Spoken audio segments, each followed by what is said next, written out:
a commemoration of the 50th anniversary of the March on Washington. So why are you here today? I went to see the Butler last Saturday. Oh, And that's what convinced me that I had to come. But I was also here for the first one. what was your experience like 50 years ago? I've never seen so many black people in my life. And I don't know, it's just marching and signs. Did you feel at that time, or did you know at that time that that was a significant moment in history? Since you were here, you were a participant. I don't think I did. Okay. I came because my dad told me we had to come. Okay. So I'm glad he had the foresight. Okay, to bring you. Yeah. Okay, so now 50 years later, how do you feel progress has been made, or do you feel progress has been made in civil rights? And what are your thoughts on that in general today? Things are better. Things have changed. I think they perhaps changed more than they've gotten better. Natasha. I think we probably have more high school dropouts now than we did 50 years ago. I know we have more black people in prison now than we did 50 years ago. And so, but then things are better, but we're not finished. We have a lot. The lay of the land has changed, so the tactics have to change. Right. The goals have to change. And we haven't changed as much as the lay of the land has changed. I mean, we still have the same leaders. They are my age or older. They need to step aside and let people like you come up who are technological, because we're not. Right. So we need new leaders. So and the new strategies folks. of addressing the struggle have changed a bit. Yes, and the faces need to change. I mean, we just need younger people. Okay. So yeah. So speaking about the younger generation, what would you like to see from us in carrying the torch? That's a great question. Really, more of us should be discussing. I'll come back this way. I don't think I see a lot of young people.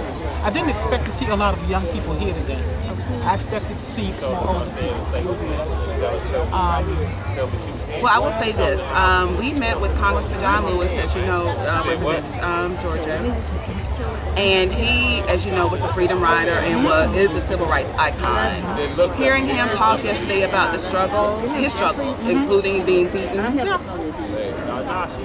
I feel like I have a personal responsibility. In many ways, I reap the benefits of you guys that came before me. It's always like that. And so now I feel like I have to do something back, give something back. And this is one of the ways in which I'm personally doing it. But do your peers feel the same way? Well, some do, but I think at some point I have to take this energy that I'm getting from you guys and from this experience, take it back to Atlanta.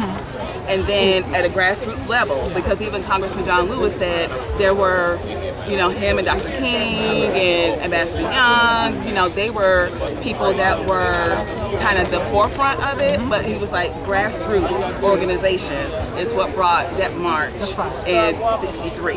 And so I think we get back to that, talking to people, and like, I know you're saying we should carry the torch, and we should, but we need you guys too, because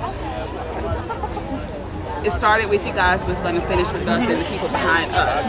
So even though there may not be a lot of young people out here, I'm going back to Atlanta and call it, raising the alarm that we got to get moving here, because incarceration, for drug offenses, lack of education, high school dropouts, as you mentioned, you can't be free that way. And I noticed in 1963.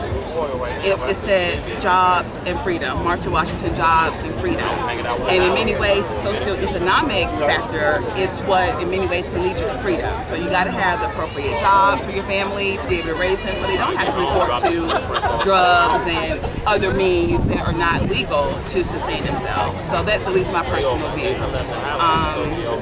So I hope you have a great experience here. It's great just being here and looking at all the people, and it's just great being here. It is. So yeah, it will be a great experience. It could be better organized. That's just my But I'm here. Right, and we're here, and we're paying our respects to the struggle, and it will continue. It's great that you guys are here and working.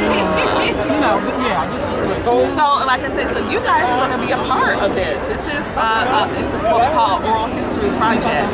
So we're here kind of documenting people's you were here, even if you were a child, just your experience then 50 years later. Well, I was here, I was 16, and my dad made my sisters and me, and I'm just so glad he did.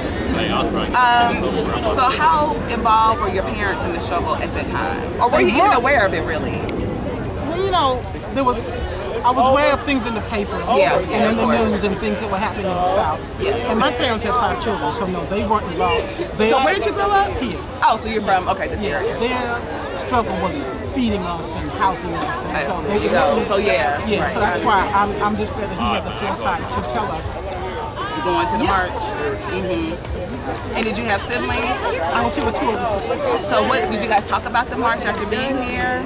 I mean, yeah. Well, I thank you so much for your time. You know, this has been, we just got here, but it's already an amazing experience.